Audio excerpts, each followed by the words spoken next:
नमस्कार दोस्तों, welcomes to easy math with Yogi sir. Last video में हमने सारणिक के प्रसार की लघु विधि सौरुष मेथड और एक्सरसाइज 4.1 के कुछ क्वेश्चनों के बारे में डिस्कस किया था। इस वीडियो में हम सारणिक की प्रॉपर्टीज़ के बारे में चर्चा करेंगे। ठीक है, तो आइए शुरुआत करते हैं। एक्सरसाइज 4.1 के क्वेश्चन नंबर 7 के साथ सिद्ध कीजिए 1ab minus a 1c minus b minus c 1 equal to 1 plus a square plus b square plus c square. ऐसे जो क्वेश्चन होते हैं वो स्टैंडर्ड टाइप के क्वेश्चन होते हैं। इनके क्या है, आपको आंसर भी साथ साथ ध्यान में रखने हैं, क्योंकि आगे जैसे अपन एग्ज़ाम देते हैं, फर्स्ट ग्रेड हो या सेकंड ग्रेड हो, तो उसमें क्या ये काम आ जाते हैं। तो ये आपको ध्यान रखने हैं। तो भाई इसका सॉल्यूशन देखिए, सारणिक का प्रसार करना है, इसमें और कुछ नहीं करना। दिया है डिटरमिनेंट a बराबर कितना दिया हुआ है हमारे लिए, डिटरमिनेंट a बराबर 1ab माइनस a 1c और माइनस b माइनस c 1। ऐसा करते हैं, प्रथम पंक्ति के सापेक्ष इसका प्रसार कर लेते हैं। प्रथम पंक्ति के सापेक्ष जब इसका प्रसार करेंगे तो अब यह 1 के लिए सॉल्यूशन क्या प्राप्त होगा, 1 इंटू 1 माइनस के सी स्क्वायर, लेकिन माइनस माइनस क्या हो जाएंगे प्लस, तो प्लस के सी स्क्वायर। अब देखो अल्टरनेट क्रम में अपन साइन लेते हैं, जब सारणिक को सॉल्व करते हैं तो अल्टरनेट क्रम में साइन लेते हैं। यहाँ पे प्लस है तो यहाँ पे कितना आएगा, माइनस आएगा, तो माइनस ए इंटू माइनस ए माइनस बी सी, लेकिन ये प्लस के हो जाएंगे, तो माइनस ए प्लस बी सी प्लस, अब एलिमेंट बी के लिए सॉल्व करेंगे तो इसका मल्टीप्लाई इससे करो तो ये कितना हो जाएगा, ए सी माइनस माइनस प्लस, तो ए सी प्लस बी, अंदर मल्टीप्लाई करें तो 1 प्लस सी स्क्वायर, ए का मल्टीप्लाई करो अंदर, प्लस के ए स्क्वायर माइनस के ए बी सी प्लस के ए बी सी और प्लस के बी स्क्वायर। अब देखिए भाई, ए बी सी से ए बी सी ख़त्म हो जाएगा तो क्या बचेगा, 1 plus A square plus B square plus C square. ठीक है, तो ये वाला रिजल्ट आपको डायरेक्ट ध्यान रखना है। और वो डिटरमिनेंट्स को आप डायरेक्ट कैसे ध्यान रखेंगे, ऐसे ध्यान रखेंगे भाई, मुख्य विकर्ण क्या है, सभी अवयव क्या है, 1 1 1। ठीक है, फिर यहाँ पे ध्यान दो, ए बी सी और माइनस के ए बी सी, ये वाले ए बी सी माइनस के और ये वाले ए बी सी क्या है, प्लस के, और मुख्य विकर्ण के अवयव क्या है, 1 1 1। तो इस सारणिक का सॉल्यूशन क्या होता है, 1 plus A square plus B square plus C square. ये सॉल्यूशन आपको डायरेक्ट ध्यान रखना है। तो सॉल्व करो। अब बात करते हैं सारणिक के गुणधर्मों की। इसमें पहला है प्रॉपर्टी नंबर फर्स्ट,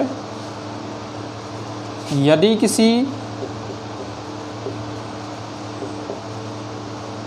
किसी सारणिक की सभी पंक्तियों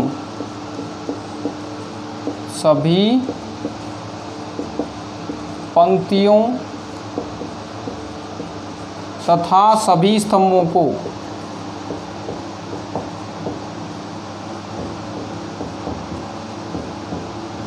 परस्पर बदल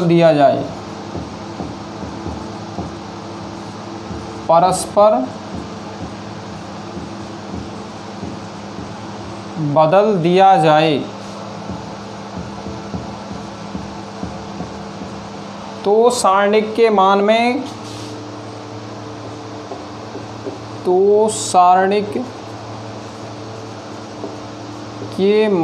में कोई परिवर्तन नहीं होता है।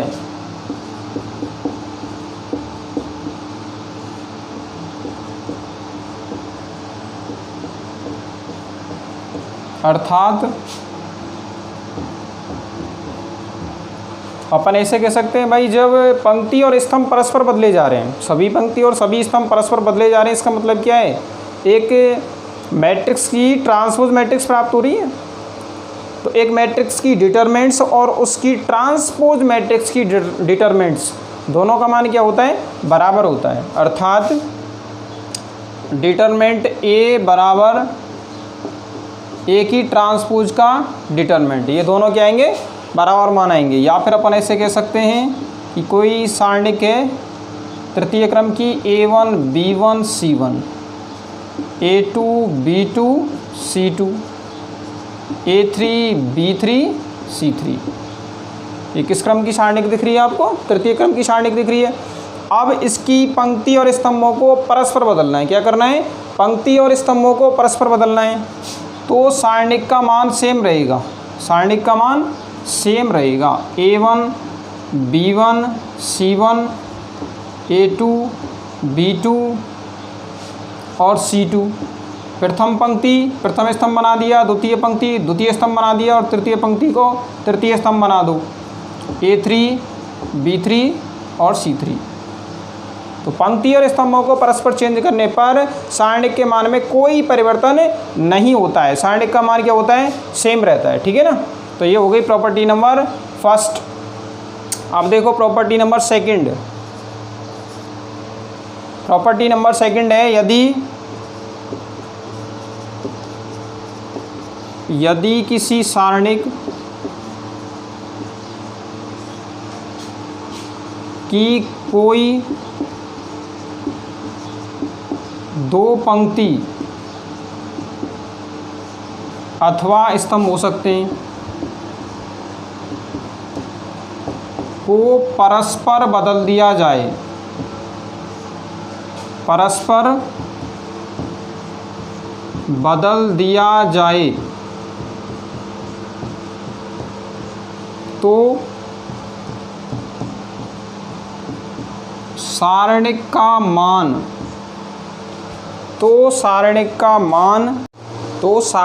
मान तो वही होगा, लेकिन चिन्ह बदल जाता है, चिन्ह बदल जाता है। देखो भाई, जैसे कोई सारणिक है, डिटरमिनेंट A बराबर A1 B1 C1, A2 B2 C2, A3 B3 C3। ठीक है ना। अब हम क्या कर रहे हैं, इसमें ऑपरेशन लगा रहे हैं, एक ऑपरेशन लगा रहे हैं कि R1 और R2 को परस्पर रिप्लेस कर रहे हैं। क्या कर रहे हैं? रिप्लेस कर रहे हैं, मतलब R1 रिप्लेसिंग R2। R1 और R2 को परस्पर क्या कर दिया है? रिप्लेस कर दिया है। तो इस प्रकार जो चलो इसको ऐसा लिखो, एक मिनट रुको, बराबर माइनस का R1 और R2 को परस्पर चेंज कर दो तो A2 B2 C2। R1 के अवयवों के स्थान पर R2 के अवयव आ गए और R2 के अवयवों के स्थान पर R1 के अवयव आ जाएंगे। A1 B1 C1, A3 B3 C3 और R3 के अवयव क्या हैं? यथावत हैं। तो यहाँ कोष्टक में लिख देना हमने क्या किया है, यहाँ पे कौन सी ऑपरेशन लगाई है? R1 replacing R2। R1 replacing R2 मतलब R1 और R2 को परस्पर रिप्लेस कर दिया है, चेंज कर दिया है। तो सारणिक का मान क्या हो गया है? सारणिक का मान तो वही है, लेकिन चिन्ह क्या हो गया है? चेंज हो गया है। पहले धनात्मक था, अब कितना हो गया? ऋणात्मक हो गया। इसको एग्जाम्पल के द्वारा भी समझ सकते हैं। जैसे देखो भाई, कोई 2x2 क्रम की द्वितीय क्रम की हमने सारणिक ले ली। जैसे ये है 2 4 3 और 1। इसका मान ज्ञात करें तो कितना आएगा? 2 और माइनस के 12 इक्वल टू माइनस के 10 आ रहे हैं। अब ऐसा करो, इसमें ही प्रॉपर्टी लगाओ, इसमें ही प्रॉपर्टी लगाओ R1 रिप्लेसिंग R2। यदि R1 और R2 को परस्पर रिप्लेस कर दिया जाए तो स्थिति ऐसी बनेगी हमारी 3 1 2 4। और अब इसका मान याद करें तो इस प्रकार से नई जो मैट्रिक्स प्राप्त हो रही है डिटरमिनेंट्स, उसको चलो मैं इसको जैसे अपन डेल से व्यक्त कर रहे हैं, इसको सपोज करो अपन डेल से व्यक्त कर रहे हैं और इसको व्यक्त कर रहे हैं डेल डैश से। ठीक है ना। इसका मान देखें तो कितना प्राप्त होगा? 12 माइनस के 2 इक्वल टू 10। इस प्रकार अपन कह सकते हैं कि del dash equal to minus K del. मतलब जो नई सारणिक प्राप्त होती है उसका मान तो पूर्व सारणिक के बराबर होता है, मान पूर्व सारणी के बराबर होगा, लेकिन चिन्ह कैसा होगा, विपरीत होगा। चिन्ह कैसा होगा, विपरीत, बदल जाता है चिन्ह, मतलब पॉजिटिव है तो नेगेटिव हो जाएगा और नेगेटिव है तो पॉजिटिव हो जाएगा। तो यहाँ तक लिखो पहले। हाँ भाई, अब देखिए नेक्स्ट प्रॉपर्टी नंबर 3 है, यदि किसी सारणिक में 2 पंक्ति या फिर 2 स्तंभ समान हो तो सारणिक का मान क्या हो जाता है, 0 हो जाता है। यदि सारणिक में कोई भी 2 पंक्ति या फिर कोई भी 2 स्तंभ समान हैं तो उस सारणिक का मान क्या होगा, 0 होगा। देखो इधर ये तृतीय कोटि की कोई सारणिक ले ली, इसमें आपको दिख रहा है फर्स्ट रो और सेकंड रो, फर्स्ट रो और सेकंड रो के अवयव क्या हैं, समान, A1 B1 C1 A1 B1 C1। तो इस सारणिक का मान क्या हो जाएगा, 0 हो जाएगा। ऐसे ही इस वाली सारणिक में देखें तो प्रथम स्तंभ और द्वितीय स्तंभ, प्रथम कॉलम और सेकंड कॉलम, दोनों कॉलम्स के अवयव आपको समान दिखाई दे रहे हैं, तो इस सारणिक का मान क्या हो जाएगा, 0 हो जाएगा। ये होती है सारणिक की प्रॉपर्टी नंबर 3। इसको अपन प्रूव करके भी देख सकते हैं। कैसे भाई, एग्जाम्पल के द्वारा प्रूव कर सकते हैं। एग्जाम्पल ले लो कोई भी, जैसे डिटरमिनेंट A इक्वल टू, हमने ये एग्जाम्पल ले लिया 1 2 3 1 2 3, ठीक है, और 2 4 1। अब यहाँ पे आपको दिखाई दे रहा है R1 और R2 क्या है, समान है, R1 और R2 समान है। अब इसका मान निकालेंगे, तो मैंने एक सॉरूस मेथड आपको बताया था ना, उससे इजी हो जाता है मान निकालना। तो सॉरूस मेथड से मैं इसका मान निकाल रहा हूँ, 1 × 2 × 1 करेंगे तो कितना आएगा, 2 प्लस 2 × 3 6 हो गए, और 6 × 2 करेंगे तो कितने हो जाएंगे, 12 प्लस, अब कौन सा अवयव बचे हैं, 2 अवयव इधर और 1 इधर, तो 4 × 3 12 माइनस, अब सेकेंडरी विकर्ण के सापेक्ष चलेंगे तो सेकंड विकर्ण को ले लो, 2 × 2 4 × 3 करेंगे तो 12 प्लस 1 × 2 2, और 2 का मल्टीप्लाई 1 से करेंगे तो 2 प्लस, अब कौन कौन से अभी बचे हैं, 1 बचा है और उधर से 4 और 3 बचे हैं, तो 4 × 3 12, और 12 का मल्टीप्लाई 1 से करेंगे तो 12 आ जाएगा, ठीक है ना।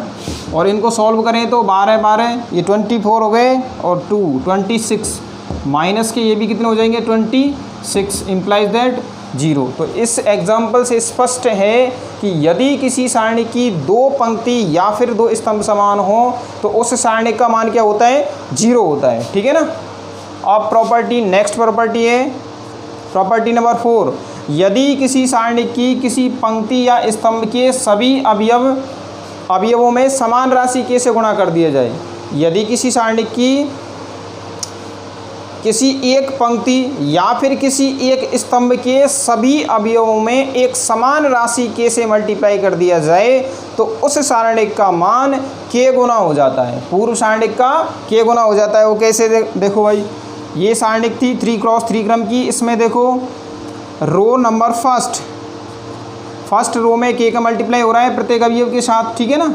तो इस सारणिक का मान मूल सारणिक के मान का कितना गुना हो गया, k गुना हो गया। कितना गुना हो गया, k गुना हो गया। ऐसे ही देखो यहाँ पे फर्स्ट रो में k का फर्स्ट कॉलम में k का मल्टीप्लाई हो रहा है, तो इस सारणिक का मान मूल सारणिक के मान का कितना हो जाएगा, k गुना हो जाएगा। दूसरे शब्दों में अपन ऐसे भी कह सकते हैं कि यदि किसी सारणिक में से हमें किसी एलिमेंट को कॉमन लेना है तो वो किसी एक पर्टिकुलर रो या फिर पर्टिकुलर कॉलम में से कॉमन आएगा, सारणिक के प्रत्येक अवयव में से कॉमन नहीं आएगा। जबकि मैट्रिक्स में मैंने आपको बताया था, मैट्रिक्स में से किसी एलिमेंट को कॉमन लेना है तो मैट्रिक्स के प्रत्येक अवयव में से कॉमन आता है, जबकि यहाँ पर किसी एक पंक्ति या फिर किसी एक स्तंभ में से कॉमन आता है। तो ये दोनों बात आपको ध्यान रखनी है। मैट्रिक्स में से किसी एलिमेंट को कॉमन लेना है तो वो मैट्रिक्स के प्रत्येक अवयव में से कॉमन आएगा, और सारणिक में से किसी अवयव को कॉमन लेना है तो वो सारणिक के किसी एक पंक्ति या फिर किसी एक स्तंभ में से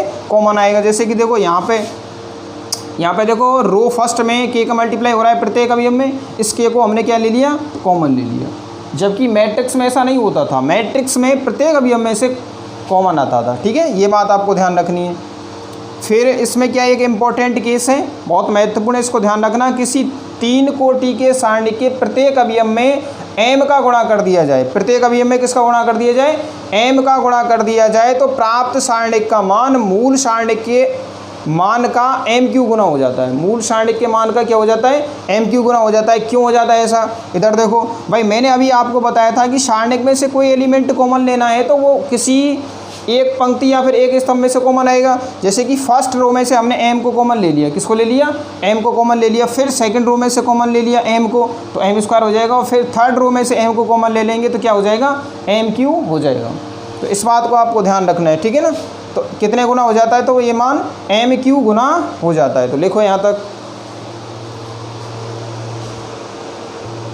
अब देखिए भाई, नेक्स्ट प्रॉपर्टी है, यदि किसी सारणी की एक पंक्ति या एक स्तंभ का प्रत्येक अवयव शून्य हो तो उस सारणी का मान शून्य होता है। यदि किसी सारणी की प्रत्येक पंक्ति अथवा प्रत्येक स्तंभ का अवयव शून्य हो तो उस सारणी का मान क्या होता है, शून्य होता है। जैसे देखो, इसमें R1 का प्रत्येक अवयव शून्य है, इसलिए इस सारणी का मान क्या हो गया, शून्य। और यहाँ पर देखें तो इसमें C1 का प्रत्येक अवयव, C1 का प्रत्येक अवयव शून्य है, इसलिए इस सारणी का मान क्या हो गया, शून्य हो गया। फिर अगली प्रॉपर्टी है प्रॉपर्टी नंबर 6, यदि किसी सारणी की किसी पंक्ति या स्तंभ का प्रत्येक अवयव दो अवयवों के योग से बना हो। यदि किसी सारणी की प्रत्येक पंक्ति अथवा प्रत्येक स्तंभ का अवयव दो अवयवों के योग से बना हो तो उस सारणी को उसी क्रम की दो सारणिकों के योग के रूप में लिखा जा सकता है। देखो यहाँ पे, यहाँ R1 का प्रत्येक अवयव दो अवयवों के योग के रूप में दिख रहा है आपको, R1 का प्रत्येक अवयव दो अवयवों के योग के रूप में, इसलिए इस सारणिक को इसी क्रम की, ये किस क्रम की सारणिक है, तृतीय क्रम की सारणिक है, तो इसी क्रम की दो सारणिकों के योग के रूप में लिखा जा सकता है। वो कैसे लिख सकते हैं, पहले तो A1 B1 C1 A2 B2 C2 इस टाइप से आ जाएगा, फिर जो योग वाले अवयव है ना, वो योग वाले अवयव इस टाइप से आ जाएंगे। तो इस टाइप से हम दो सारणिकों के योग के रूप में इसको लिख सकते हैं। नेक्स्ट प्रॉपर्टी है, यदि किसी सारणी की किसी पंक्ति या स्तंभ के प्रत्येक अवयव में दूसरी पंक्ति या स्तंभ के संगत अवयवों को किसी समान राशि से गुणा करके जोड़ने या घटाने पर सारणिक का मान अपरिवर्तित रहता है। कहने का मतलब ये है, जैसे सारणी की कोई भी पंक्ति हमने ले ली या फिर कोई भी हमने स्तंभ ले लिया, अब हम यहाँ पे पंक्ति की चर्चा कर रहे हैं, सब कुछ करो, हमने R1 ले ली, ठीक है ना, R1 ले ली।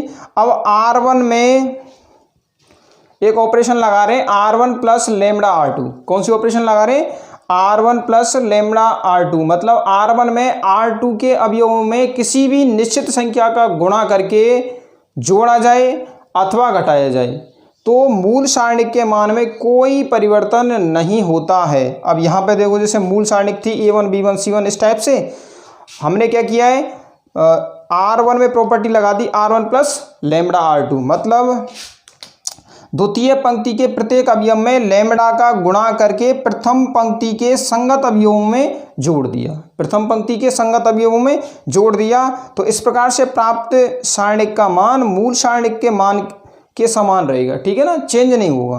तो A1 प्लस लेमड़ा A2, तो इस प्रकार से हम क्या ये ऑपरेशन लगाते, तो ये ऑपरेशन भी आपको ध्यान रखनी है। तो इस प्रकार आपकी प्रॉपर्टी हो गई 7th। अब देखो भाई, हाँ, नेक्स्ट प्रॉपर्टी है भाई, यदि किसी सारणी की एक पंक्ति को n पंक्तियों को पार करके रखा जाए, यदि किसी सारणी की एक पंक्ति को n पंक्तियों को पार करके रखा जाए तो सारणिक का मान मूल सारणिक के मान से -1 की पावर n गुना हो जाता है, ठीक है ना। कैसे, इधर देखो, जैसे ये R1 है, ये क्या है R1। अब R1 को कितना जंप किया है, R3 तक, इसका मतलब R1 यहाँ से जंप होके यहाँ पर पहुँच गई, ठीक है ना। तो कितनी लाइन क्रॉस की इसने, 2 लाइन क्रॉस की, मतलब पहले स्थान से तीसरे स्थान पर पहुँच रही है, तो कितनी लाइन क्रॉस की इसने, 2 लाइन क्रॉस की हैं, इसलिए -1 की पावर कितना आएगा, 2 आएगा। तो इसका मूल सारणिक का मान -1 की पावर 2 गुना हो जाएगा, ठीक है ना। इसको अपन ऐसे भी समझ सकते हैं भाई, देखो R1 को जब आपने पहले स्थान से तीसरे स्थान पर पहुंचाया होगा तो आपने क्या किया होगा, सबसे पहले R1 को R2 से रिप्लेस किया होगा, R1 को R2 से रिप्लेस किया होगा तो स्थिति ऐसी बनी होगी कि भाई इसको यहाँ पर रिप्लेस कर दिया और ये यहाँ पर आ गया, ठीक है ना। तो A2 B2 C2 यहाँ पर आ गए और A1 B1 C1 यहाँ पर आ गए। अब क्या करना है हमें, A1 B1 C1 को हमें R3 के स्थान पर पहुँचाना है, इस स्थान पर पहुँचाना है। तो फिर प्रॉपर्टी दोबारा लगाएंगे, कौन सी, R2 रिप्लेसिंग R3। तो फिर A2 B2 C2 वो A1 B1 C1 जो यहाँ पे आ चुके थे वे यहाँ पर पहुँच जाएंगे। तो इस प्रकार दो बार प्रॉपर्टी लगाई थी, एक बार तो R1 रिप्लेसिंग R2, दूसरी बार R2 रिप्लेसिंग R3। तो जब एक पंक्ति को दूसरी पंक्ति से रिप्लेस किया जाता है तो मूल सारणिक के मान का चिन्ह बदल जाता है। तो -1 पहले आ गया, फिर दोबारा फिर वही प्रॉपर्टी लगाई R2 रिप्लेसिंग R3, तो एक -1 और आ गया। तो -1 इंटू -1 करेंगे तो कितना हो जाएगा, -1 का स्क्वायर, ठीक है ना। तो इतना लंबा प्रोसेस करने के बजाय हम सीधा ये ध्यान रखेंगे कि यदि किसी सारणिक की एक पंक्ति या स्तंभ को n पंक्तियों को पार करके रखा जाए, कितनी पंक्तियों को पार करके रखा जाए, n पंक्तियों को पार करके रखा जाए, तो उस सारणिक का मान मूल सारणिक के मान का कितना हो जाता है, -1 की पावर n गुना हो जाता है। अब यहाँ पर देखो R1 को R3 के स्थान पर पहुँचा है तो कितनी पोजीशन चेंज की है इसने, 2 पोजीशन चेंज की है, ठीक है ना। तो इसका मान कितना हो जाएगा, -1 की पावर 2 गुना। अब अगली प्रॉपर्टी है विकर्ण मैट्रिक्स के संगत सारणिक का मान विकर्ण के अवयवों के गुणन के बराबर होता है। ये बहुत इंपॉर्टेंट प्रॉपर्टी है भाई। जैसे इस सारणिक का मान आपसे ज्ञात करवा रहा है, इस सारणिक का मान आपसे ज्ञात करवा रहा है तो आपको इसका प्रसार नहीं करना है, डायरेक्ट ही क्या करना है, विकर्ण के अवयवों का मल्टीप्लाई करना है। क्या करना है, विकर्ण के अवयवों का मल्टीप्लाई करना है। इसको दूसरे रूप में अपन ऐसे भी लिख सकते हैं कि A बराबर diagonal A1 A2 A3 dot dot dot AN हो तो डिटरमिनेंट ऑफ A बराबर कितना होगा, A1 into A2 into A3 dot dot dot AN। इस टाइप से हम इनको लिख सकते हैं। नेक्स्ट प्रॉपर्टी है त्रिभुजाकार मैट्रिक्स के संगत सारणिक का मान विकर्ण के अवयवों का मल्टीप्लाई करने पर प्राप्त होता है। तो यदि कोई त्रिभुजाकार मैट्रिक्स आपको दिखाई दे रही है और उसके संगत सारणिक ली गई है, भाई देखो यहाँ पे त्रिभुजाकार मैट्रिक्स की सारणिक ली गई है, ठीक है ना, और उसका मान हमें ज्ञात करना है, तो आपको प्रसार करने की जरूरत नहीं है। आपको क्या करना है, सीधे विकर्ण अवयवों का मल्टीप्लाई करना है। तो यहाँ पर देखो A into D into F कर दिया तो कितना आ गया, ADF। तो ये कौन सी वाली मैट्रिक्स थी, ये ऊपरी त्रिभुजाकार मैट्रिक्स के संगत सारणिक थी। अब ये देखो निम्न त्रिभुजाकार मैट्रिक्स के संगत सारणिक है, इसका मान हमें ज्ञात करना है। तो क्या करेंगे, सीधे ही विकर्ण अवयवों का मल्टीप्लाई करेंगे, ठीक है ना। चलो ठीक है, लिखो इसको।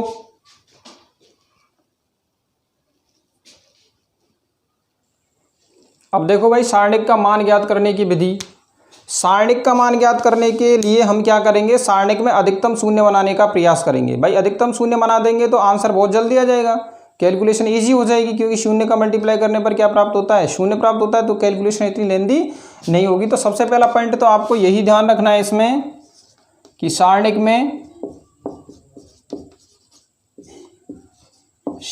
में अधिकतम शून्य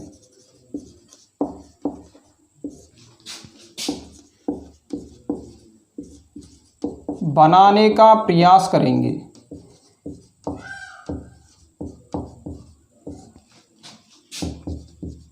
सारणिक में अधिकतम शून्य बनाने का प्रयास करेंगे, ठीक है ना, फर्स्ट। सेकंड, अधिकतम शून्य वाली पंक्ति अथवा स्तंभ के सापेक्ष प्रसार करेंगे। जिस पंक्ति या जिस स्तंभ में अधिकतम शून्य है उसी के सापेक्ष हमें सारणिक का प्रसार करना है। तो सेकंड पॉइंट ये ध्यान रखना, अधिकतम शून्य वाली पंक्ति, अधिकतम शून्य वाली पंक्ति या स्तंभ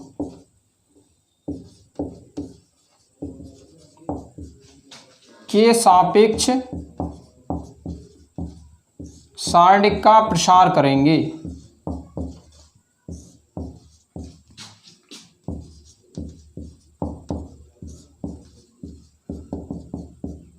ठीक है। थर्ड, यदि किसी पंक्ति में एक या फिर दो अवयव समान है, किसी पंक्ति में नहीं कह सकते, यदि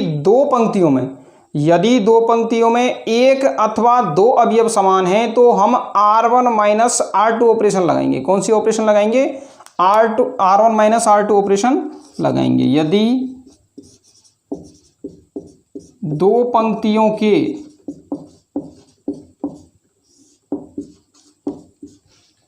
एक अथवा दो